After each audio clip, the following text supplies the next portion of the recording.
നമ്മളിവിടെ കാലരാത്രി അത് യഥാർത്ഥത്തിൽ കാളിയാണെന്ന് പറഞ്ഞു. അപ്പം ഞാനും അങ്ങും ഒക്കെ ഈ ലോകത്തേക്ക് വന്നത് ഈ രണ്ട് എനർജിയുടെ കൈകളിൽ കിടന്നിട്ടാണ്, കാളിയുടെയും ഗൗരിയുടെയും. കാരണം നമ്മുടെ അമ്മയുടെ ഗർഭത്തിൽ ഞാനും അങ്ങും എത്തിയത് ഈ രണ്ട് ദേവതകളുടെ ബ്ലെസ്സിങ് കൊണ്ടാണ് ശരിക്കും. കാരണം എൻ്റെ അച്ഛൻ മില്യൺസ് ഓഫ് സ്പേംസ് എൻ്റെ അമ്മയുടെ യോനിയിൽ നിക്ഷേപിച്ച സമയത്ത് അതിൽ നിന്ന് ഞാനാകുന്ന ഈ സ്പേമിനെ സെലക്ട് ചെയ്തിട്ട് എൻ്റെ അമ്മയുടെ എഗ്ഗുമായിട്ട് ലിങ്ക് ചെയ്തത് Gauri. Okay, she's for the creational aspect. നമ്മൾ നേരത്തെ കാലരാത്രിയെ പറഞ്ഞു. അപ്പോൾ ഇപ്പം സപ്പോസ് 1,000,000 സ്പേമാണ് അച്ഛൻ ദാനം ചെയ്തത്, അതിൽ അവിനാശ് എന്ന സ്പേം ഒന്നാണ്.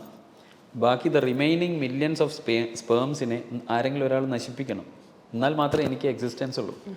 അത് എൻ്റെ അമ്മയുടെ യോനിയിൽ അത് നിർവഹിച്ച ചൈതന്യം കാളിയാണ്. കാരണം കാളിയെ നമുക്കറിയാം, സർവ്വതിനെയും ഭക്ഷിക്കുന്നവളാണ് കാളി, സർവ്വതിനെയും ആഹരിക്കുന്നവൾ. അപ്പോൾ എൻ്റെ അമ്മയുടെ യോനിയിൽ ഈ രണ്ട് ചൈതന്യത്തിൻ്റെ കൈകളിൽ കിടന്നിട്ടാണ് ഞാൻ എന്ന ആൾ വന്നിട്ടുള്ളത്. ഈ പറയുന്ന പോലെ വീടിൻ്റെ വിളക്കായിരിക്കുന്ന ഒരാളിൽ ഒരു സ്ത്രീ, ആ സ്ത്രീ ഏത് അവസ്ഥയിലായിരിക്കും അവൾ വീടിൻ്റെ വിളക്കാവുക? ഈ പറയുന്ന പോലെ ആ വീട്ടിലേക്ക് കല്യാണം കഴിച്ച് കൊണ്ടുവന്ന്, അതായത് അവളുടെ അമ്മയുടെ വയറ്റിൽ കുഞ്ഞായി തുടങ്ങി, ശൈലപുത്രിയായി തുടങ്ങി, വേറൊരു കുടുംബത്തിൻ്റെ കല്യാണം കഴിച്ച് ആ വീടിൻ്റെ ഭാഗമായി ആ കുടുംബത്തിലെ പുരുഷൻ്റെ ബീജത്തെ ഗർഭം ധരിച്ച് അവിടെ ആ കുഞ്ഞിനെ പ്രസവിച്ച് ആ തലമുറയെ നിലനിർത്തി അമ്മയായി പരിരക്ഷിച്ച് അതിൻ്റെ എല്ലാ പ്രതിബന്ധങ്ങളിൽ നിന്നും ആ കുഞ്ഞുങ്ങളെ സംരക്ഷിച്ച് ആ കുടുംബത്തെ നിലനിർത്തി വരുന്ന ഒരു ഭാവമുണ്ട് സ്ത്രീക്ക്.